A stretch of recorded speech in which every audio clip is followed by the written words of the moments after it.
Hello everyone, this is Amit Chaturvedi and I welcome all of you in versatile brains.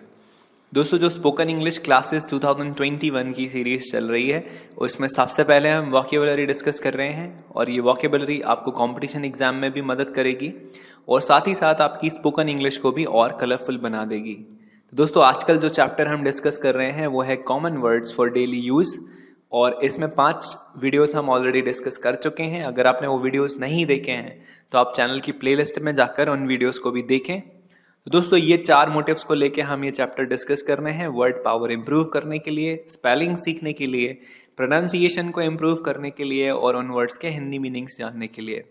तो चलिए शुरू करते हैं। दोस्तों, आज का जो पहला शब्द है वो है विद्युत समस्या। इसको हम इंग्लिश में बोलते हैं पावर क्राइसिस। ये इसकी स्पेलिंग होती है पावर क्राइसिस की। ठीक, अगर आपको कहना हो विद्युत कटौती तो आप उसको कहेंगे पावर कट, यानी लाइट चली जाने को हम पावर कट कहते हैं इंग्लिश में। सिंपली कहें तो लाइट जाना यानी पावर कट होना। नेक्स्ट है पलटना। जनरली नाव के लिए ये शब्द यूज होता है, इसको हम कैप्साइज्ड पढ़ते हैं। ठीक, ये इसकी स्पेलिंग है CAPSIZED। अगर आप इसकी सेकेंड या थर्ड फॉर्म लगाएंगे तो उसमें D लग जाएगा। तो पलट जाना, नाव, कैप्साइज्ड इंग्लिश में। अगर कहना हो पलटना कोई वाहन जैसे कार या बाइक तो इसको हम कहते हैं ओवरटर्न हो जाना। ओवरटर्न यानी उसका जो ऊपर वाला हिस्सा है वो नीचे आ जाना। ऐसा ये रोड है और ये कार ऐसी उल्टी हो गई, ठीक है, पहिए ऊपर आ गए और कार नीचे पहुंच गई, तो इसको हम ओवरटर्न होना कहेंगे। अगर आपको कहना हो धंसना तो इसको इंग्लिश में हम सबसाइड बोलते हैं।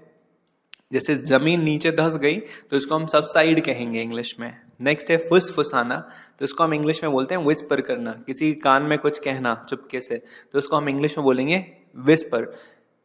नेक्स्ट शब्द है बदबू या फिर दुर्गंध या बास, यानी बुरी स्मेल को हम इंग्लिश में या तो पोंग बोलते हैं या फिर स्टेंच बोलते हैं। ठीक, पोंग या स्टेंच। अगर आपको कहना हो कोई चीज से बदबू आ रही है तो आप उसको कहेंगे पोंग भी बोल सकते हैं, ये वर्ब है, और स्टिंक भी बोल सकते हैं, यानी इसमें हम ING लगा सकते हैं। ठीक है, ये वर्ब फॉर्म है। ठीक, और अगर आपको ऐसा कहना हो किसी चीज को बदबू से भर देना तो स्टिंक या फिर स्मेल। ठीक, ये दोनों शब्द हम ऐसे भी इस्तेमाल कर सकते हैं, स्टिंक या फिर स्मेल करके।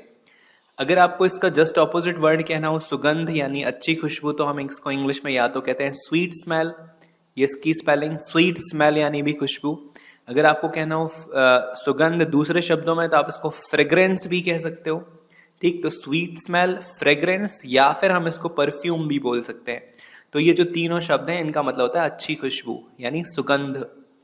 फिर नेक्स्ट शब्द है सुगंधित, इसमें छोटा ऊ की मात्रा है सुगंधित, तो इसको हम इंग्लिश में या तो कहेंगे फ्रेग्रेंट या फिर कहेंगे परफ्यूम्ड। ठीक, फ्रेग्रेंट या फिर परफ्यूम्ड को हम बोलते हैं सुगंधित हिंदी में। फिर नेक्स्ट शब्द है इत्र, तो इत्र को इंग्लिश में या तो आप परफ्यूम बोलते हो या फिर इसको हम सेंट बोलते हैं। सेंट की स्पेलिंग आप याद रखिए SCENT होती है। ठीक, सेंट यानी इत्र। फिर नेक्स्ट शब्द है पटाखे फोड़ना, तो इसके लिए हमारे पास 3 शब्द हैं। या तो आप कहिए set of crackers, set of crackers, इसमें क्रैकर्स का मतलब पटाखे है, तो या तो आप कह सकते हैं सेट ऑफ क्रैकर्स या फिर आप कह सकते हैं एक्सप्लोड क्रैकर्स, ये शब्द भी इस्तेमाल होगा, एक्सप्लोड क्रैकर्स। या फिर हम कहेंगे फायर क्रैकर्स, ये क्रो लिखा गया एक्चुअली ये क्रैकर्स है, जैसे यहाँ लिखा है ना क्रैकर्स, तो फायर क्रैकर्स का मतलब भी पटाखे चलाना होता है। नेक्स्ट है करवट लेना, तो इसको हम कहेंगे टर्न ओवर, यानी हम सोते हैं ना उस तरह से करवट लेने को कहते हैं टर्न ओवर। ठीक है, लेफ्ट साइड टर्न ओवर कर जाना और राइट साइड टर्न ओवर कर जाना। नेक्स्ट शब्द है थोबड़ा या फिर चेहरा, यानी चेहरे को गंवारू भाषा में थोबड़ा कहा जाता है, आपने सुना होगा ग्रामीणों को बोलते हुए। तो इसको इंग्लिश में बोलते हैं मग, MUG। सुनने में थोड़ा ये अजीब लगता है शब्द, लेकिन ग्रामीण क्षेत्रों में ये कॉमन सा शब्द है। तो चेहरे को इंग्लिश में मग बोलते हैं, स्लैंग वर्जन है ये इसका, वैसे जनरली हम फेस बोलते हैं। अगला शब्द है उमस भरा मौसम, यानी जिसमें गर्मी होती है और ह्यूमिडिटी ज्यादा होती है, तो उसको हम इंग्लिश में बोलते हैं मगी वेदर। मगी वेदर, वेदर मतलब मौसम, और उमस भरा तो मगी, MUGGY।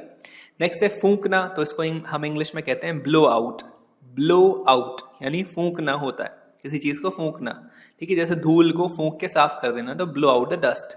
नेक्स्ट है फूट डालना, तो उसको इंग्लिश में हम कहते हैं क्रिएट अ रिफ्ट। क्रिएट मतलब बनाना और रिफ्ट मतलब बीच में प्रॉब्लम क्रिएट कर देना। ठीक है, तो इसको कहते हैं फूट डालना। नेक्स्ट है डराना, ये डारना नहीं है, ये डराना है एक्चुअली। आप इसको करेक्ट करें अगर आप लिख रहे हो तो, ये डराना है एक्चुअली, है ना। डराने को इंग्लिश में हम या तो बोलते हैं फ्राइटन, किसी को फ्राइटन करना, या फिर किसी को इंटीमिडेट करना, किसी को इंटीमिडेट करना या फिर फ्राइटन करना, मतलब डराना होता है किसी को।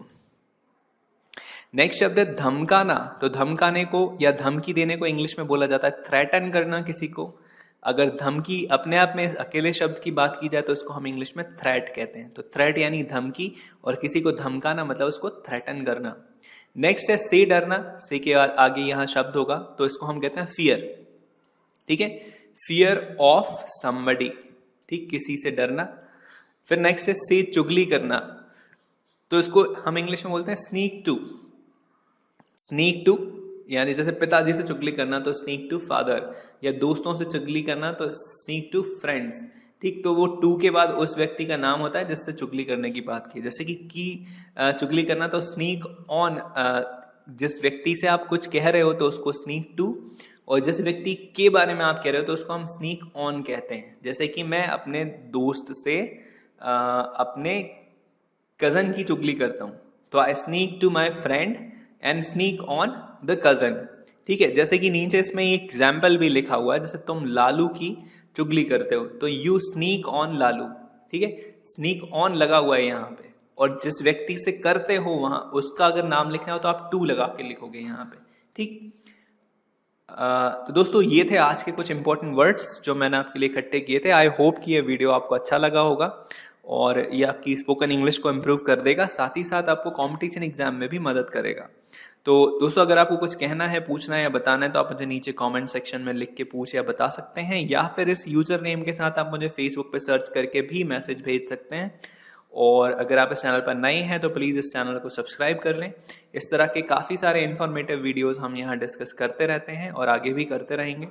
और ये आपको वीडियो कैसा लगा आप मुझे नीचे कमेंट सेक्शन में लिख के ज़रूर बताइएगा। और इस चैनल पर और भी कई सारी प्लेलिस्ट्स हैं, आप वहाँ पर जाकर भी और कई सारे वीडियोस भी देख सकते हो। तो दोस्तों अभी अपन मिलेंगे एक अगले वीडियो के साथ, तब तक के लिए बाय बाय।